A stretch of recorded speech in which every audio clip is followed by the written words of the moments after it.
जबलपुर नगर निगम में हो रही भ्रष्टाचार व प्रशासन द्वारा की जा रही अनदेखी को लेकर कांग्रेस के पूर्व मंत्री तरुण भनोट, पूर्व मंत्री लाखन घनघोरिया, विधायक विनय सक्सेना सहित समस्त कांग्रेस पार्षद कलेक्ट्रेट कार्यालय जाकर कलेक्टर भरत यादव से मुलाकात करते हुए उन्हें नगर निगम से लेकर प्रशासन द्वारा हो रहे भ्रष्टाचार के बारे में अवगत करवाते हुए पूर्व मंत्री तरुण भनोट ने कहा कि कोरोना महामारी के कारण गरीबों को जो राशन वितरित करने की प्रक्रिया चालू की गई थी, उस लिस्ट में किसी भी गरीब को राशन नहीं मिला। साथ ही जो लिस्ट खाद्य विभाग ने जारी की गई उनमें कोई भी गरीब नहीं है। वहीं जो राशन व मदद प्रशासन द्वारा की जा रही है उसकी वाहवाही भाजपा लूट रही है, जैसे उनकी जेब से उन्होंने खर्च करके जनता को दिया है। वहीं विधायक विनय सक्सेना ने कलेक्टर भरत यादव से कहा कि नगर निगम द्वारा बनाया जा रहा भोजन भाजपा के सदस्य बांटकर लोगों में ये भ्रम फैला रहे हैं कि उनके द्वारा भोजन दिया गया। साथ ही नगर निगम में जमकर भ्रष्टाचार मचा हुआ है। कांग्रेस पार्षद अगर कोई समस्या कोरोना संबंधी बताते हैं तो उन्हें दरकिनार कर दिया जाता है। प्रशासन की कार्य प्रणाली को बदलने की जरूरत है। जिस प्रकार से एक खास दल की सुनी जा रही है वह काफी अनुचित है।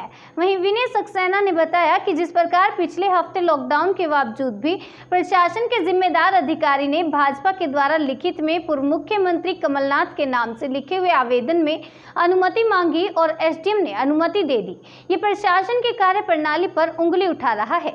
वहीं जब कांग्रेस सरकार थी तो साफ निर्देश दिए गए थे कि कोई भी दल सम्मानीय नेताओं के पुतले नहीं जलाएगा, चाहे वो किसी भी दल के हों, क्योंकि उनके आत्मसम्मान को ठेस पहुंचती है। लेकिन बावजूद इसके कोरोना काल में लॉकडाउन में भाजपा द्वारा उल्लंघन कर पुतला जलाया गया और प्रशासन ने कोई कार्रवाई नहीं की। ये लोकतंत्र पर हमला है। वहीं अगर जल्दी प्रशासन अपनी कार्य प्रणाली को दुरुस्त नहीं करता है तो हमारे द्वारा भी प्रधानमंत्री व मुख्यमंत्री के पुतले जलाने की अनुमति मांगी जाएगी। साथ ही भ्रष्टाचार के खिलाफ जब कांग्रेस के साथ जनता बाहर आकर कलेक्ट्रेट का घेराव करेगी तो उसका जवाबदार प्रशासन होगा। कांग्रेस परिवार के जो सदस्य हैं, खासतौर से हमारे कांग्रेस पार्षद साथी हैं, उनकी लगातार शिकायत है कि जहां जहां कंटेनमेंट एरिया बने, जबलपुर में रेड क्रॉस के माध्यम से भी कई जगह अनाज बांटा गया और भारतीय जनता पार्टी के सदस्यों ने ये कह के बांटा जैसे अपने खुद की जेब से बांट रहे हो। बड़ा स्पष्ट होना कि जो अधिकारियों के हाथ से चीजें बंटनी चाहिए वो जब आप किसी नेता के हाथ में दोगे, यही हालत नगर निगम में हुई कि नगर निगम खाना बना रही थी और नेता लोग बांट रहे थे। तो ये जो दोहरी परंपरा है, दोहरी व्यवस्था है, ये बंद होनी चाहिए। एक और मामला सामने आया जो पिछले संडे को जो पुतले दहन हुए माननीय कमलनाथ जी के, उसमें जबलपुर की जो एक एसडीएम महोदया है उन्होंने अनुमति दी कि माननीय कमलनाथ जी का पुतला दहन करने के लिए अनुमति दी जाए। ये कभी ऐसा होता नहीं है और एक सामान्य प्रक्रिया है कि कोई भी अधिकारी इस तरह की अनुमति देता नहीं। तो हमने भी आज मांग करी कि मोदी जी का और शिवराज सिंह जी का पुतला दहन करने की अनुमति उनके नाम से दी जाए और ये फिर परंपरा हो जाएगी। पहले कांग्रेस के शासनकाल में हमने एक परंपरा बनाई थी कि अपने सम्मानीय नेता चाहे भाजपा हो या कांग्रेस हो, इस तरह के आंदोलन ना किए जाए जिससे सीधे सीधे किसी नेता के सम्मान को चोट पहुंचती हो, क्योंकि नेता लोग तो यहाँ आते हैं कि कोई उनका नहीं, यहाँ जिम्मेदारी जो लोकल स्तर पे है वो मांग हम कर रहे हैं। इन सब महत्वपूर्ण मुद्दों पे बात हुई और कलेक्टर साहब को स्पष्ट कहा गया है कि जबलपुर शहर में कोरोना काल में आप ऐसे कोई भी कार्य प्रणाली ना अपनाई जाए जिससे कि रोष हो जनता में।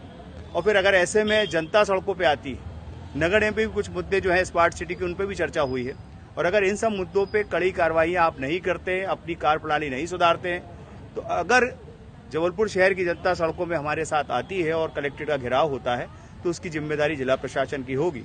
या तो आप अपनी कार्य प्रणाली सुधार लें या आप गलतियां करना बंद कर दें, नहीं तो जब उनको अनुमति मिलेगी तो हमको भी अनुमति देना आपकी जिम्मेदारी। कोरोना संकट काल के दौरान प्रशासन के खाते में भी काफी दान की राशि आ गई है, चाहे वो रोटरी क्लब के माध्यम से हो, चाहे वो दूसरे माध्यम। क्या हो रहा है जो दान की राशि है, राशि का ना कोई आज तक स्पष्टीकरण हो पाया ना ये। देखिए क्या होता है, देश में ऊपर से नीचे बयार चलती है। जब लोगों को पता चल गया कि माननीय प्रधानमंत्री जी पीएम केयर का बारे में सार्वजनिक रूप से जानकारी नहीं दे रहे, तो अधिकारियों ने भी समझ लिया कि दान राशि किसी की और बांट कोई रहा। तो यही हो रहा है कि दान से राशि आई, दान से सामग्री आई, रेड क्रॉस में लोगों ने दान दिया, लेकिन बांटने वाले शूरवीर बन रहे जैसे वो अपनी जेब से करे। भाई आप धर्म कर्म करिए, ये अच्छी बात है, हम लोग ने भी किया है कोरोना काल में, लेकिन वो धर्म अगर अपनी जेब से कर रहे हो तो आप उसको सार्वजनिक रूप से बताइए कि हम कर रहे हैं, और अगर नहीं कर रहे हो तो कम से कम ऐसा झूठा और असत्य के आधार पे वाहवाही लूट के जनता को गुमराह मत करिए कि आप अपनी जेब से बांट रहे हैं। ये जनता का हक है। सरकार जो काम करती है वो जनता से टैक्स लेती है, जनता के प्रति सरकार की जिम्मेदारी होती है। ये बात और है कि इस समय गैर जिम्मेदार सरकार है जिसने कोरोना काल में आगे नहीं आए, हमारे मजदूरों को पैदल चलना पड़ा, ऐसी बहुत सारी विसंगतियां हैं। लेकिन कार्य प्रणाली अगर नहीं सुधारी जाएगी तो जबलपुर शहर में जो एक बड़ा आंदोलन होगा, चाहे वो श्रमिकों का जो नगर निगम कर्मचारी हैं, सफाई कर्मचारी, उनका पीएफ का भी एक बड़ा मामला चल रहा है, जिसका हम लोग घेराव या वहाँ के जो पीएफ के कमिश्नर महोदय हैं उनसे बात करने वाले हैं बहुत जल्द। और पूरे जबलपुर शहर के सफाई कर्मियों को लेके एक बड़ा प्रदर्शन की भी तैयारी हो रही है। और अगर ये सुधार नहीं करता है जिला प्रशासन, नगर निगम, तो इनके खिलाफ सड़कों पे आना पड़ेगा, जिसकी पूरी जिम्मेदारी जिला प्रशासन की होगी और नगर निगम प्रशासन की। तो शहर के विकास को लेके वर्तमान समय पे जो सारी व्यवस्थाएं ठप पे चल रही हैं, स्वाभाविक रूप से कांग्रेस का पार्षद दल चिंतित है और एक तरीके से पक्षपात हो रहा है। कोरोना जैसी वैश्विक महामारी से जहां लड़ने का दायित्व सबका है और सबकी चिंता का विषय भी है, लेकिन जिस प्रकार से चीन के सास की सामग्रियों का उपभोग करने के लिए एक दल विशेष के लोगों को चिन्हित किया जा रहा है, जबकि अभी नगर निगम के दूसरे चुनाव नहीं हुए हैं। जो हमारा पार्षद है उसकी जगह कोई और पार्षद आया भी नहीं है उनके वार्डों में। कम से कम उस जनप्रतिनिधि की बात को सुनना और समझना चाहिए। रेड क्रॉस सोसाइटी के माध्यम से जो सारी चीजें हो रही हैं और कुल मिला के एक राजनीतिक रूप से लोगों को फायदा पहुंचाने की कोशिश हो रही, उसका प्रतिकार करना। दूसरा, लॉकडाउन जैसी स्थिति में जिला प्रशासन का ये दायित्व बनता है कि जब लॉकडाउन पूर्ण रूप से हो तो कम से कम राजनीतिक गतिविधियों के लिए परमिशन नहीं देना चाहिए।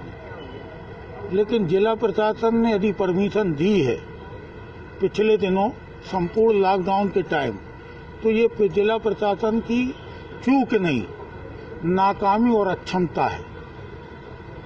जिला प्रशासन को निष्पक्ष और पारदर्शी होना चाहिए। या तो जरूरी था वो धरना प्रदर्शन कराना, इनकी ड्यूटी थी, इनको आदेश था कि वो धरना प्रदर्शन इनकी प्राथमिकता में है, तो फिर लॉकडाउन हटा लेते, या फिर ऐसे धरना प्रदर्शन को लॉकडाउन के लिए परमिट नहीं करते। लॉकडाउन में कम से कम कोई एक चीज की आबरू इज्जत तो बची रहती। जिला प्रशासन की निष्पक्षता कहीं ना कहीं प्रभावित हुई है, इसलिए कांग्रेस का समूचा परिवार इस बात को लेकर चिंतित है। हम नहीं चाहते कि वैश्विक महामारी के दौर में कहीं टकराव या प्रतिस्पर्धा का रूप ये शहर ले।